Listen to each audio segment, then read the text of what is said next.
The next morning or so, I met the creature almost every evening. He would stand as long as I would, sit or squatting or observe me as I observed him. We ate food together, and I was able to touch him cautiously, and he would touch me. I brought other fruit to try out on him. He would eat bananas, pears, and plums, but not cherries and citrus fruits. Except for plums, he would eat the seeds, and all with great chomps and much juicing.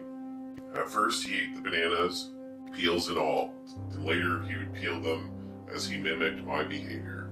My main preoccupation with the creature was to measure him and, if at all possible, photograph him. My preliminary measurements confirmed my estimates of 7 feet tall. This was done by noting the height of his head as I lined him up with the side of the cabin. When I tried to take out a steel tape, he would run into the woods and would not return for a day or two. I got the same response when I left the car with my camera or a transistor radio. Photographing the creature would be difficult. However, I did not want to spook him and have him leave me forever. After this first week of real contact, I decided to name the creature, since in our minds things without names do not register well. I had to name him, not only for my mental reference, but in order to give him some recognizable personality and calling card. The only name that seemed to fit was King Kong, and this was ridiculous, but I settled on Kong, for his large size and friendly approaches were reminiscent of the literary ape.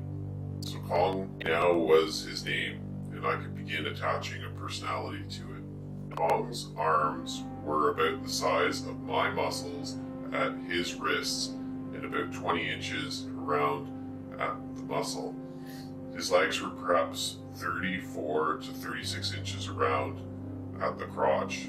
The muscles on the upper legs were well developed. His buttocks were shapeless and flat. Other than those features, he was well proportioned, much like human, without long arm characteristics of the ape world. His feet were not too long and about 13 inches in length, which is about an inch longer than mine. He did not qualify for the title of Bigfoot. He did not appear on rainy days or when the ground was very soft and wet, except for incidents when I will later relate. Eventually I was able to find a footprint and make a plaster cast of it. However, it did not seem out of the ordinary. It was 13.5 inches long and 5 inches wide. The toes were somewhat bulbous, with the little toe and the one next to it slightly shorter from the tip than the other three. I still have it stored under the cabin. In Bigfoot literature, the related cast measurements, the average foot length is 16 inches. Perhaps Kong was a youngster and his feet had not reached their full size. As I had stated earlier, his hair was short, resembling a mohair couch and chair set, which we had at home when I was lad. The hair was longer on top of the head and under the arms, at the pubic area and on the ankles. There was no hair on the palms of his hands, very short on his stomach, chest, face, and as far as I could tell, none on the soles of his feet. When I tried to lift his foot from the ground, he would not budge and would exert pressure on my shoulders or on top of my head with his hands. This pressure was very strong, and I did not wish to contest it. Kong had a full set of upper and lower teeth when he yawned, and I was able to get a look at them, but was not able to count them. He wouldn't let me run my fingers over them. All of his teeth were even, that is, they all came to an even row at their lower edge or bitten surface. This was true of both upper and lower teeth. They all were flat at the cutting edge, as if they were all molars. I could identify the areas of the canine teeth, but they seemed the same as the others. The front teeth were thinner, and and I suppose incisors. Generally, his teeth were white except when he had stained them by eating berries or choke cherries. I could never understand why he would eat choke cherries and not domestic cherries. Anyway, his teeth seemed to be grinders and not cutters. His eyes were brown and quite large, with the iris perhaps 3/4 of an inch in diameter. He seemed to be bothered by sunlight and appeared only at dusk or dawn. At this point, the pupils of the eyes would occupy most of the iris. There was a noticeable body odor about him, much like that of a sweating horse or wet dog. When he would exercise, it would become quite rank and without my scientific curiosity unbearable. No wonder he approached me only when I hadn't bathed, and at first when I had been drenched with sweat. His nose, which was covered with fine light brown hair, was protruding with a slight bump just below the eyes. The nostrils were not inordinately large. Fine hair also covered his face just below the eyes, presenting a slight mask-like quality. His ears were slightly pointed and exhibited no lobes. I experimented with food, both wild and domestic. He would eat raw grain, corn, wheat, and oat. The prepared food, which I took, including white bread, rye bread, whole wheat bread, corn flakes, jelly, butter, margarine, honey, molasses, maple syrup, but not candy. I was hung up on edible wild foods when Colin came into my life, and so I was familiar enough with these to experiment. I would walk through the woods with Colin following a few feet behind, and would pick up plants and hand them to him after taking a bite of them myself. He ate dandelions, dock, berries by the handful, choke cherries, lamb's quarter, trillium root, Indian cucumber root, wild mustard, pokeweed, and wild onion. Since most of this occurred in the late October, most of the plants were old and not tender. I believe the mature pokeweed to be poisonous, but this seems to be an enormous assumption. Colin loves spicy food. He ate the burning root of the jack in the pulpit without flinching.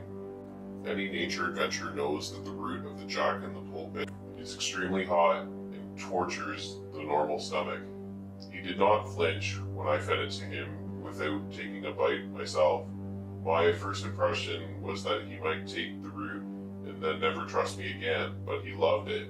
He also ate wild onions with gusto. One of his favorite food plants was bedstraw or goosegrass, as it is sometimes called. If you're not familiar with the plant, it sends out long runners with rosettes of leaves around the stem at intervals. In the fall, it produces little balls that stick to clothes. Colin would eat these by rolling the long stems into the ball and pop them into his mouth in a great wad. He would chew vigorously while the juices of the plant and his spit would squirt out in all directions. In one eating period, he stripped away an area I would estimate to be 9 square yards. In that area, there were other plants growing, and these he left in place. His dexterity in removing the bedstraw was equal to that of the most careful gleaner of materials. I visualized him as a sorter of goods in some assembly line. One of the wild foods that I ate out of curiosity was the inner bark of some trees. I previously cut a few straight lines of bark off poplar trees when Colin was not around, because I knew that if I took out a hatchet or a knife in his presence, that it would be the last I would see of him for several days. Anyways, I led him to the tree and pulled off strips and skinned out the inner bark with my hands and popped a chunk into my mouth and handed a strip with the hard bark on it to Colin. He grasped it and ran it across his mouth as if he were eating watermelon. When he was finished, he tossed the hard bark away as one would do with a watermelon rind. With his fingernails, he pulled off another large slab of poplar bark and proceeded to eat the soft inner layer. On a few days, Kong appeared smelling strong of wild onion. In this condition, I could barely stand him. He simply reeked. I noticed that when he did, that his eyes would take on a pink to red glow in the white areas. Let me state it another way. A few times, he came to me reeking of an odor resembling wild onion, and in this condition his eyes were red or pink. I do not know that he was eating onions, or perhaps he had conjunctivitis, and this was an odor given off in this condition. People in Florida refer to Bigfoot as skunky because of the odor identified by those who have been in contact with the creature. I would not use that term myself, but it is apt. My property did not have many evergreens, a few small hemlocks, white pine, and 5 small blue spruce, which I purchased from the State Department of Agriculture. Kong ate needles of these and almost completely stripped 2 small blue spruce trees as we stood beside them one morning. I tried to stop him, but as I grabbed his arm, he lifted it and sent me sprawling. He wasn't trying to hurt me, but merely wanted his arm free to get the spruce in his mouth. I knew that the paltry food I offered could not support the body of such a huge creature, and that his diet puzzled me. It was particularly explained by an event, which I shall now relate. I will tell this story now, even though it occurred much later in time. It was evening, and Kong and I were squatting in the front of the porch staring at each other, when a young deer appeared off to the side of the cabin. It was the first one I had ever seen on my property. It spotted us and stopped up the road towards the top of the hill. Kong leaped to his feet and was off like a flash of lightning. His speed was fantastic as he ran the deer down before it got more than 100 feet away. He picked it up with his powerful hands and slammed it on the ground. I assumed killing it instantly. Instead of returning to me, he put the deer under his arm and stalked off through the bush. I did not see him again for 5 days. I wondered about the deer and if he had ate it. Like I had mentioned previously, his teeth seemed to be molars, not incisors. After the incident with the deer, I saw him kill the following animals: 2 chipmunks, a possum, a dog, and a robin. The 2 chipmunks were captured near an old rotting log about 6 feet from the cabin. We happened to be in the area when one chipmunk appeared on the top of the log. It stopped and looked at us and froze in its tracks. As Kong walked slowly towards it, the chipmunk gave out a large bird-like chirp and started to run along the edge of the log, which must have been about 20 feet long. Like a defensive back intercepting an open field runner, Kong sidestepped to the right and put out his right hand, stopping the chipmunk in its race along the log. The chipmunk reversed its field, but the other hand trapped it. As Kong held the chipmunk in his left hand, he reached down under the log and extracted the second chipmunk with his right hand. These he squeezed into numbness and then set down. Both animals twitched near the log. I went over and took a look at them and saw that they would soon be dead. When I returned the next evening, they were gone, and I assumed Kong took them with him. The possum was an easy mark as it strolled between us as he squatted in the evening.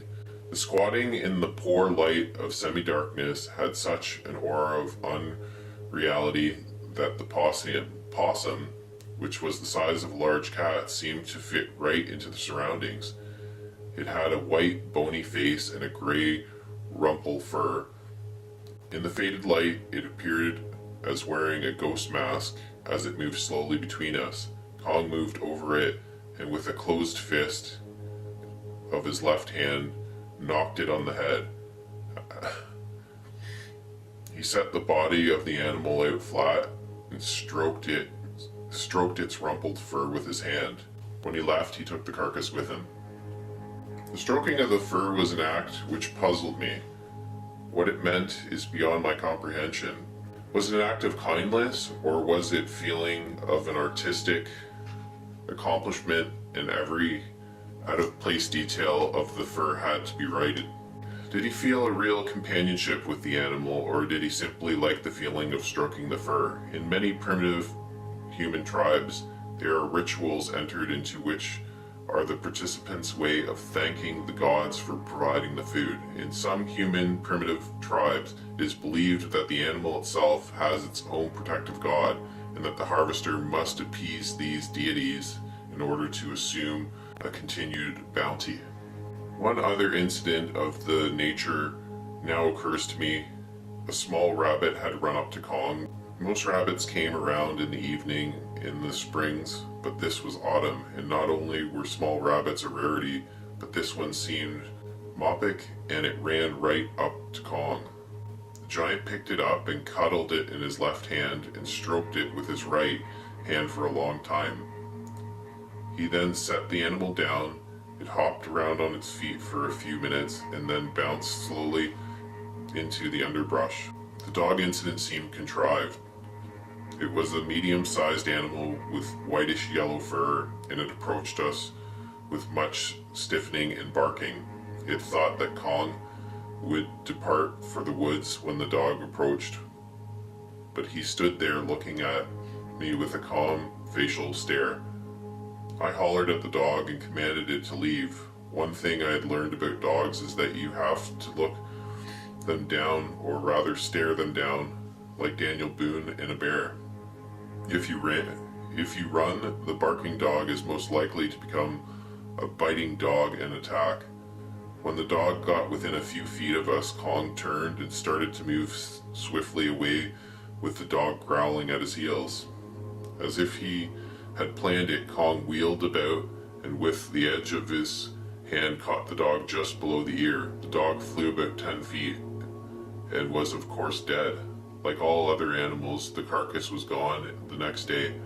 I did not want to think about Kong deciding to flatten me with the edge of his hand. The robin just happened to land too close to Kong's head. He was such a part of the wilderness and environment, I can imagine people and animals moving right by him without even noticing him. The robin flew in and landed about 2 feet from Kong. He reached up quickly and caught the bird without difficulty. He then squeezed the neck with his index finger and thumb. I was worried that Kong might try human flesh, but this did not bother me after a while. He ate none of this food in front of me, and perhaps he did not eat it at all. Somehow, though, he supported his large bulk with what must have been an enormous amount of food. After the deer incident, I wondered if he had a family, and did he take that food to them. My efforts at tracking him were in the vain, for he left no tracks on the trails of any kind. I was fortunate on being able to make the cast that I did. No doubt about it, his favorite food was apples, and I could lure him with a Macintosh or a Yellow Delicious. I tried many times in vain to set up camera triggers to apples, but when the camera or any piece of equipment of that nature was anywhere near, he would not appear. When I pulled my metal comb from my pocket, he would disappear before it cleared the cloth. By the end of October, I was able to drive the car up to the cabin. When I would slam the door of the car, I would holler, "Kong, food!" After a few minutes, he would emerge if he was in the area. He would come to the vicinity of the car and stand beside it, towering over the car like some escapee from a Japanese science fiction film set. My car was a green Dodge Cornet station wagon with an electric-operated rear window. The rear door opened from the top as well as from the side. I could place apples on the tailgate and he would take them, but never got inside the wagon part. I was not clear enough to set up the camera and trip it, even though I sought advice from a camera nut colleague from San Francisco. Also, when I usually saw Kong, the light was bad, and once when I appeared with a flash bulb set up in the car, he never showed. I imagine he was somewhere in the bush watching me from a safe distance.